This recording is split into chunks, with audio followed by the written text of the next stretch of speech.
नमस्कार मित्रों, स्वागत है आप सभी का आपके अपने YouTube चैनल शिवाद क्लासेज पर।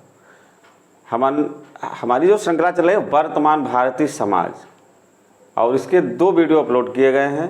अगर आपने नहीं देखे तो पहले वो वीडियो आप ज़रूर देख लीजिए। इसमें हमने शिक्षा का महत्व और शिक्षा के उद्देश्यों की चर्चा की है। उसी के आगे आज हम ये तीसरा वीडियो अपलोड करेंगे और शिक्षा का अर्थ, शिक्षा के उद्देश्य, शिक्षा का महत्व, ये इतना हम उसमें पढ़ चुके हैं। आज हम पढ़ेंगे शिक्षा की प्रमुख विशेषताएं। वैदिक काल शिक्षा की जितनी भी विशेषताएं हैं, हम सभी विशेषताओं को यहाँ पर पढ़ेंगे। तो पहली विशेषता हम शुरू करते हैं, विद्यारंभ संस्कार। वैदिक काल की सबसे पहली विशेषता जो थी वह, देखो वैदिक काल का मतलब यहाँ पर आप वैदिक कालीन शिक्षा से लगाएंगे। हम यहाँ पर केवल वैदिक कालीन शिक्षा की ही चर्चा करेंगे। विद्यारंभ संस्कार, कुछ विद्वानों ने इसके लिए एक शब्द दिया है, अक्षर स्वीकरणम। अक्षर स्वीकरणम संस्कार। अब अगर कभी विद्यारंभ संस्कार ना पूछा जाए, आपसे पूछ दिया जाए अक्षर स्वीकरणम संस्कार क्या है, तो जो विद्यारंभ संस्कार है वही हमारा अक्षर स्वीकरणम संस्कार है। यह संस्कार 5 वर्ष की आयु में होता था। पूछा जाए यह संस्कार कितने वर्ष की आयु में होता था, तब आप बताओगे यह संस्कार 5 वर्ष की आयु में होता था और सभी जातियों के लिए था। सभी जातियों के लिए था। कोई भी किसी भी वर्ण का है, किसी भी जाति का है, सभी वर्णों के लिए था। यानी इससे एक बात सिद्ध होती है कि प्राथमिक शिक्षा सभी वर्ण ग्रहण कर सकते थे। प्राथमिक शिक्षा पर किसी का कोई आधिपत्य नहीं था। अब यह संस्कार होता कैसे था? जमीन पर सफेद कपड़ा बिछाया जाता था। जमीन पर सफेद कपड़ा बिछाया जाता था, सफेद कपड़ा। और इस सफेद कपड़े पर हल्दी से पीले किए हुए चावल बिखेर दिए जाते थे।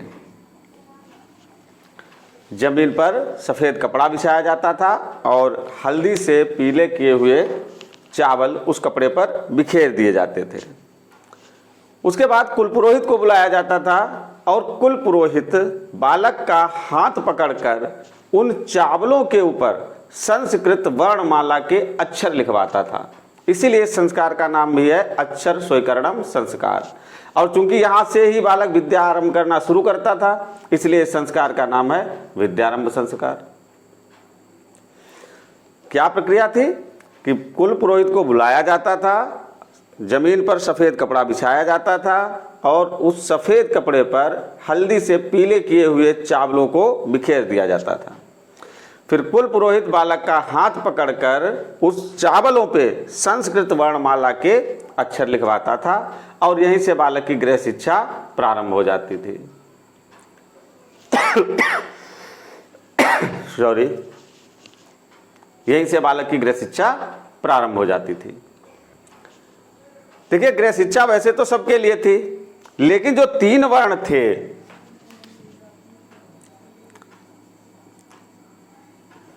ब्राह्मण,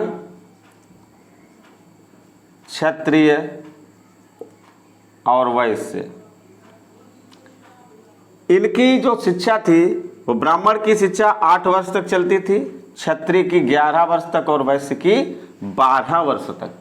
यानी ये संस्कार 5 वर्ष की अवस्था से शुरू होता था और ब्राह्मण का बालक गृह शिक्षा 3 साल लेता था, 8 वर्ष की आयु तक। क्षत्रिय का बालक 11 वर्ष तक और वैश्य का बालक 12 वर्ष तक घर में ही पढ़ता था, गृह शिक्षा लेता था। तो ये था हमारा विद्यारंभ संस्कार। क्या था विद्यारंभ संस्कार? या पहली बात तो इसके लिए कुछ विद्वानों ने अक्षर स्वीकरणम संस्कार शब्द का भी प्रयोग किया है और ये 5 वर्ष की आयु में होता था। लगभग सभी जातियों के लिए, सभी वर्णों के लिए अनिवार्य था। इसमें क्या होता था कि जमीन पर सफ़ेद कपड़ा बिछा दिया जाता था इस कपड़े पर हल्दी से पीले किए हुए चावल बिखेर दिए जाते थे। कुल पुरोहित को बुलाया जाता था। कुल पुरोहित बालक का हाथ पकड़कर उस जो चावल बिखेरे गए हैं उन चावलों के ऊपर संस्कृत वर्णमाला के अक्षर लिखवाता था और यहीं से बालक की गृह शिक्षा प्रारंभ हो जाती थी। गृह शिक्षा पूछा जाए कब से कब तक चलती थी तो आप बताना, वर्णानुसार चलती थी। क्रमशः ब्राह्मण की 8 वर्ष तक और क्षत्रिय की 11 वर्ष तक और वैश्य की 12 वर्ष तक चलती थी। ये था हमारा विद्यारंभ संस्कार। ये पहली विशेषता थी वैदिक कालीन शिक्षा की, ये पहली विशेषता थी विद्यारंभ संस्कार। आइए चर्चा करेंगे अब हम दूसरी विशेषता की।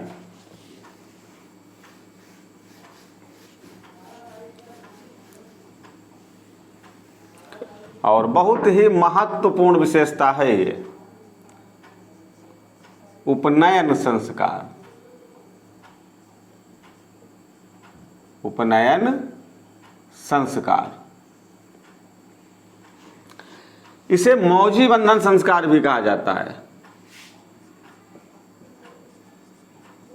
मौजी बंधन संस्कार, उपनयन संस्कार को मौजी बंधन संस्कार के नाम से भी जाना जाता है। अब सबसे पहले हम बात करेंगे उपनयन का अर्थ क्या होता है। तो उपनयन का अगर आपसे पूछा जाए शाब्दिक अर्थ, शाब्दिक अर्थ का मतलब इस शब्द का अर्थ क्या है, तो शाब्दिक अर्थ होता है गुरु के समीप जाना। गुरु के समीप जाना, उपनयन का शाब्दिक अर्थ होता है गुरु के समीप जाना। यानी छात्र जब अपनी गृह शिक्षा समाप्त कर लेता था और वैदिक शिक्षा आरंभ करता था या उच्च शिक्षा आरंभ करता था तो वह गुरु के पास जाता था और वहीं पर यह उपनयन संस्कार किया जाता था। सबसे महत्वपूर्ण बात, उपनयन संस्कार केवल 3 वर्णों का होता था। कितने वर्णों का? 3 वर्णों का होता था। ब्राह्मण, क्षत्रिय और वैश्य। उपनयन संस्कार केवल 3 वर्णों का होता था, ब्राह्मण, क्षत्रिय और वैश्य। ब्राह्मण का उपनयन संस्कार 8 वर्ष की अवस्था में होता था, क्षत्रिय का 11 वर्ष की अवस्था में और वैश्य का 12 वर्ष की अवस्था में होता था। जैसा कि अभी हमने विद्यारंभ संस्कार में आपको बताया कि ब्राह्मण की गृह शिक्षा 8 वर्ष तक चलती थी, क्षत्रिय की 11 वर्ष तक चलती थी और वैश्य की 12 वर्ष तक चलती थी। तो ब्राह्मण का बालक 8 वर्ष तक गृह शिक्षा प्रारंभ करने के बाद उच्च शिक्षा में जाता था, वैदिक शिक्षा पढ़ता था तो 8 वर्ष में, क्षत्रिय का बालक 11 वर्ष में और वैश्य का बालक 12 वर्ष में शिक्षण संस्था में प्रवेश करता था उपनयन संस्कार के साथ। तो उपनयन संस्कार कितने वर्णों का होता था? 3 वर्णों का आप बताएंगे, ब्राह्मण का, क्षत्रिय का और वैश्य का। उपनयन का शाब्दिक अर्थ पूछा जाए तो गुरु के समीप जाना। महाराज मनु ने उपनयन की ऊपरी सीमा भी निर्धारित कर दी थी। किसने? मनु के अनुसार। महाराज मनु कहते हैं कि ब्राह्मण का 16 वर्ष, क्षत्रिय का 22 वर्ष और वैश्य का 24 वर्ष के बाद में उपनयन संस्कार नहीं होगा। अगर ब्राह्मण का बालक 16 वर्ष का हो चुका है, 16 वर्ष से ऊपर हो गया है, क्षत्रिय का 22 वर्ष से ऊपर हो गया है और वैश्य का 24 वर्ष से ऊपर हो गया है, तो इन बालकों का फिर उपनयन संस्कार नहीं किया जाएगा। तो उपनयन संस्कार की आयु ब्राह्मण की 8 वर्ष, क्षत्रिय की 11 वर्ष और वैश्य की 12 वर्ष। इनकी ऊपरी सीमा मनु ने तय की है। महाराज मनु ने 16, 22 और 24 वर्ष के बाद में उपनयन संस्कार नहीं होगा। उपनयन संस्कार के बाद बालक भौतिक शरीर को त्यागता है। भौतिक शरीर का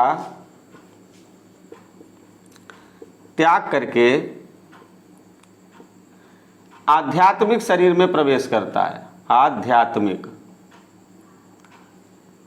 यानी बालक अपनी पारिवारिक स्थिति, अपनी पूर्व स्थिति और सभी प्रकार के भौतिक सुखों का परित्याग करके अध्यात्म में प्रवेश कर जाता था। उपनयन एक धार्मिक संस्कार था जिसके बाद बालक भौतिक शरीर को त्याग करके आध्यात्मिक शरीर प्राप्त करता था। और इसके बाद बालक को द्विज कहा जाता था, द्विज। और आपसे पूछा जाए द्विज का अर्थ क्या है, डीएलएड में कई बार पूछा गया है द्विज शब्द का अर्थ क्या है, तो द्विज का अर्थ होता है द्विजन्मा, द्विजन्मा, अर्थात जिसका दूसरा जन्म हुआ हो उसे द्विज कहते हैं। अब बालक का दूसरा जन्म कैसे हुआ, यानी उसने भौतिक शरीर को त्याग दिया और आध्यात्मिकता में प्रवेश कर गया, तो इस प्रकार से उसका दूसरा जन्म हुआ और बालक को द्विज कहा गया। देखिए, एक तो ब्राह्मण को भी द्विज कहते हैं जब उसका उपनयन संस्कार होता है, दूसरा दांतों को भी द्विज कहा जाता है। एक बार दूध के दांत निकलते हैं, फिर दूध के दांत गिर जाते हैं और हमारे परमानेंट टीथ आ जाते हैं। और तीसरा अंडज, अंडे से जन्म लेने वाले को भी द्विज कहा गया। एक बार उसका जन्म अंडे के रूप में होता है और दूसरा अंडे से पक्षी के रूप में होता है, तो द्विज का अर्थ द्विजन्मा होता है, जिसका दूसरा जन्म हुआ हो। तो उपनयन के बाद बालक को द्विज कहा जाता था। उपनयन के समय बालक,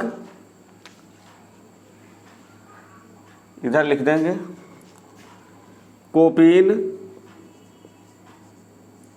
मेखला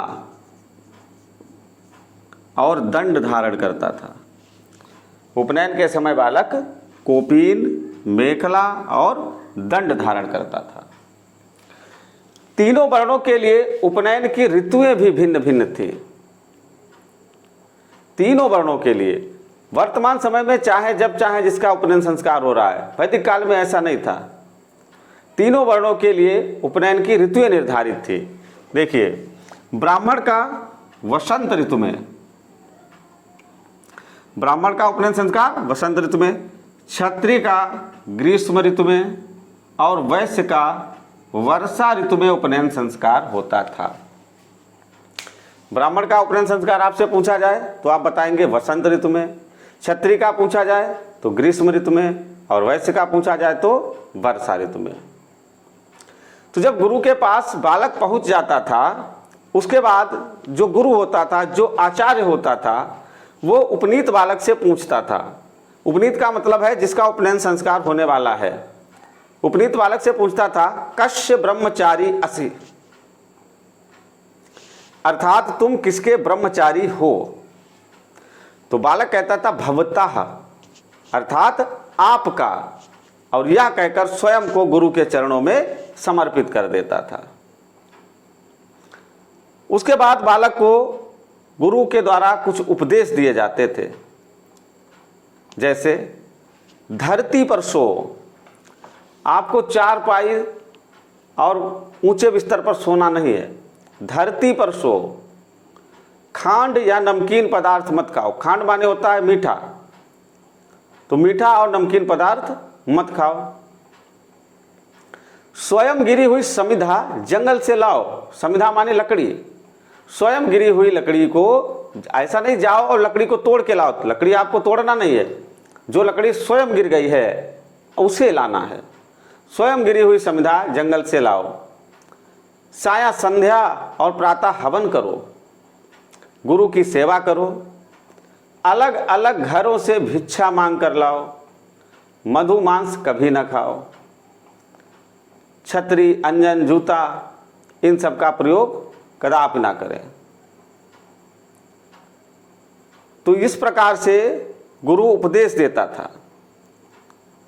साथ ही एक महत्वपूर्ण बात जो थी कि बासी अन्न मिठाई नहीं खाना है, आपको किसी प्रकार का बासा भोजन नहीं करना है, दर्पण का प्रयोग आपको नहीं करना है,